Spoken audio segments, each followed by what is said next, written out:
Bonjour à tous, bienvenue dans notre nouvelle session aujourd'hui sur le thème des addictions et plus particulièrement l'addiction à la pornographie. Je suis en présence de Loïs et de Lida. Et Loïs, est-ce que tu peux nous en dire un peu plus sur ce thème qu'est la pornographie? Oui, bien sûr. Donc pour donner un peu une définition aussi de la pornographie, il faut savoir que la pornographie, c'est l'illustration graphique de la prostitution. Et c'est une définition qui est vraiment importante parce que souvent les jeunes pensent que lorsqu'on regarde la pornographie, oui, on a affaire à des gens qui sont engagés parce que c'était leur plaisir ou ils étaient consentants, donc ils vont en faire leur métier. Or, c'est pas du tout le cas. Les études montrent que 95% des personnes qui sont dans les films pornographiques sont en fait victimes du trafic sexuel. Donc on assiste en fait à un esclavage sexuel qui est sur nos écrans. Et donc ça, c'est vraiment important à prendre en compte. Et je dirais aussi l'information qui est clé, c'est que la pornographie a vraiment évolué pendant les 30 dernières années. Il y a 30 ans, quelqu'un qui regardait un film pornographique, c'était quelqu'un qui vraiment jouait avec des choses très sérieuses et qui était prêt à aller se cacher et à se procurer un magazine, une vidéo, il fallait l'acheter, il fallait vraiment garder les choses bien secrètes. Donc, et aujourd'hui, en fait, c'est accessible à tout le monde. On n'a pas besoin d'aller dans un kiosque, on n'a pas besoin d'aller dans un magasin. En fait, c'est là sur nos smartphones, sur l'iPad, sur l'ordinateur à la maison. Et on est passé d'une pornographie qui était soft à l'époque, il y a 30 ans, à une pornographie vraiment hardcore, où il y a des choses qui sont absolument horribles à regarder sur l'écran. Donc dans l'évolution de ce phénomène, c'est important de comprendre que les jeunes vont être confrontés à cela. En premier, c'est une cible parfaite, je crois, pour la pornographie. Je pense qu'il faut aussi se dire que il y a quelques années en arrière, ça touchait beaucoup d'hommes, et peut-être des femmes, mais on n'en parlait pas beaucoup. Mais aujourd'hui, je veux dire, la sexualité pour les femmes, ça c'est vraiment... Enfin, je veux dire, on en parle, quoi. Il y a des filles au collège, au lycée, elles en parlent. C'est quelque chose d'important, c'est quelque chose qui éveille curiosité. Et du coup, la pornographie s'est aussi propagée, malheureusement, dans beaucoup de filles. Et du coup, la pornographie, maintenant, elle est même adaptée, je veux dire, aux femmes, quoi. Et dans ce que tu disais tout à l'heure, il y a un concept qui s'appelle le cercle d'addiction.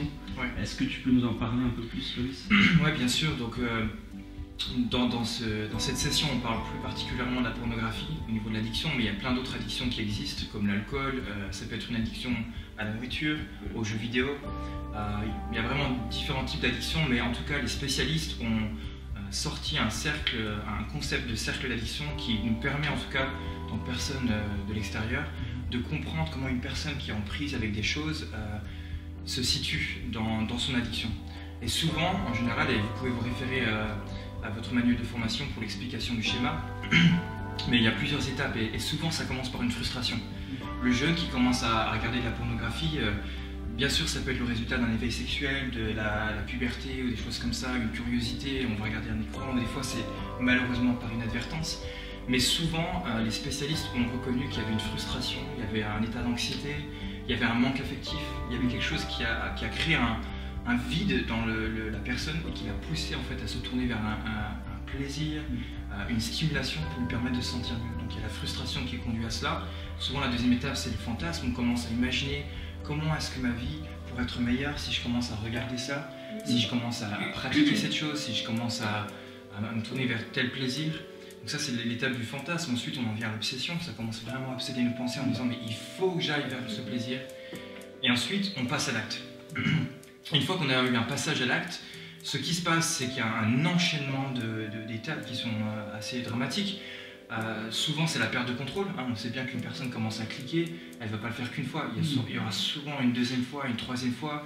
Et ensuite, après cette perte de contrôle, eh bien, il y a les regrets. Il y a les remords, il y a la culpabilité. Quand on est chrétien, le jeune il va se dire je ne mérite plus Dieu, je ne mérite plus l'église, je ne mérite plus le groupe des jeunes, je ne mérite plus d'être aimé par Dieu. Et donc il y a un sentiment de honte, il y a un sentiment comme de saleté qui envahit la personne. Et en fait ce sentiment d'infériorité, de ne pas être digne, pousse la personne donc à avoir des remords et à faire une promesse de ne plus jamais recommencer. Simplement on sait bien que la promesse ne sera jamais tenue. Et donc on va recommencer à avoir une frustration parce qu'on est dans cet état de manque et le cercle continue. Et donc pour les responsables de jeunes, de savoir comment identifier ces étapes-là, c'est vraiment important parce qu'on a un jeune en face de nous qui va nous avouer se débattre avec ce problème. Et nous, on va pouvoir aussi situer où est-ce qu'il en est, quelle est la frustration, quelle est la cause, pourquoi est-ce que tu te sens poussé à te tourner vers ces images. Je crois que c'est vraiment important de le souligner. D'accord. Et du coup, vous, en tant que responsable de jeunes, est-ce que vous auriez des conseils justement à donner? Comme tu disais, voilà, on rencontre des jeunes et puis voilà, ils se livrent à nous. C'est des sujets parfois délicats, souvent délicats, il y a une souffrance derrière et souvent c'est pas un passage à l'acte d'une semaine, ça fait des mois, voire des années qu'ils sont là-dedans et l'ennemi les tient un peu dans une culpabilité, il les isole. Est-ce que vous auriez des conseils à donner? Peut-être Lida, est-ce que tu aurais des conseils à donner à un jeune qui vient avec toi? Je pense déjà, en tant que responsable de jeunes, il y a un suivi qui doit se créer par rapport à nos jeunes pour que déjà on puisse être au courant de cette addiction, climat de confiance, de un climat de confiance, que vraiment ils puissent comprendre que on est là juste pour les aimer, on est là pour eux, on est là pour les aider et pas du tout pour les juger, pour dire ah ça c'est pas bien ce que tu as fait, et même je veux dire il faut aussi qu'on prie et qu'on demande à Dieu de nous aider à amener, je veux dire, la meilleure réaction possible, parce que je pense que c'est un peu choc quand un jeune peut nous confier qu'il est addict à la pornographie. On est là un peu en panique, alors que je veux dire, c'est vrai que c'est quelque chose de gros parce que ça touche notre intimité et du coup notre identité personnelle et avec Dieu. Mais je veux dire, c'est un péché comme un autre. C'est ça aussi qu'il faut qu'ils comprennent, c'est que c'est un péché comme un autre. Et donc je pense que quelque chose d'important, c'est la redevabilité. C'est-à-dire que si on a un jeune qui vient vers nous, qui nous partage ce problème, que c'est déjà un point positif qu'il ait vu que c'est un problème pour lui. Et donc redevabilité, c'est-à-dire de l'aider, par exemple, peut-être qu'il a besoin de commencer ça par autre chose, peut-être qu'il a besoin d'avoir quelqu'un avec vraiment qui en parler. Et surtout, je pense qu'en tant que responsable de jeunes, on doit se dire aussi, c'est pas seulement à nous de gérer. On a nos pasteurs, on a des leaders dans l'église, peut-être qu'on peut prendre quelqu'un, partager aussi ce fardeau en quelque sorte avec quelqu'un d'autre pour pouvoir prier, pour pouvoir même savoir quoi faire peut-être, comment aider et suivre cette personne, ou aider juste ce jeune à être redevable peut-être avec quelqu'un de plus âgé que nous ou de quelqu'un qui a plus d'expérience ou des choses comme ça, parce qu'on est là pour aider le jeune et on ne va pas se mettre en danger nous alors que je veux dire on n'arrive pas à donner de réponse concrète. Donc c'est bien aussi de se dire à nos pasteurs, nos leaders, on peut aussi aller les voir pour que vraiment il y ait quelque chose il y ait une redevabilité qui se crée par rapport aux jeunes. Et aussi je pense les encourager dans leur vie spirituelle, c'est quelque chose de très important. Il faut qu'ils continuent à grandir dans la vie spirituelle. Parce que comme tu disais, c'est quelque chose qui va venir briser notre intimité avec Dieu. Déjà notre intimité personnelle, parce qu'on va se sentir sale, on va se sentir... on ne mérite pas Dieu, on ne mérite pas l'amour de Dieu. Pourquoi j'ai fait ça? On se sent coupable, honteux. Et du coup, ça va briser quelque chose vis-à-vis dans notre relation avec Dieu. Et au contraire, il faut encourager nos jeunes à vraiment... C'est là qu'il faut que tu t'accroches à Dieu. Continue à lire ta Bible, peut-être le faire avec eux, prier avec eux, leur donner des petites méthodes pour vraiment que ce soit quelque chose d'efficace, que vraiment ils puissent trouver leur refuge en Dieu et qu'ils puissent remplacer cette dépendance par une dépendance, j'ai envie de dire, à Dieu. Et je pense que c'est vraiment important aussi dans l'idée de la redevabilité de ne pas hésiter à consulter des conseillers chrétiens, des gens qui sont formés. Parce qu'il y a différents types, différents plutôt niveaux d'addiction. Quelqu'un peut être je dirais une consommation de temps en temps, et la personne se bat contre la pornographie, ça lui arrive de chuter, elle se repent, elle continue, mais il y en a, c'est vraiment quelque chose de quotidien, où il va passer peut-être 1 heure, 2 heures par jour, si ça arrive. Et là, à ce moment-là, peut-être notre aide, même si on est bien intentionné, ne sera pas suffisante, ou même l'aide du pasteur.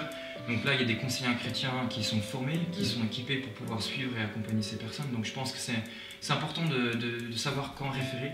Dire écoute, vraiment, je vois que tu as un souci. Moi, je connais quelqu'un qui est compétent, qui va pouvoir prendre le temps avec toi 1 fois par semaine, de faire le point, de t'aider. Je pense que ça va même les aider à se dire je peux m'en sortir en fait. Je suis dans un cercle vicieux où vraiment je me sens attrapée, je me sens piégée, mais en fait.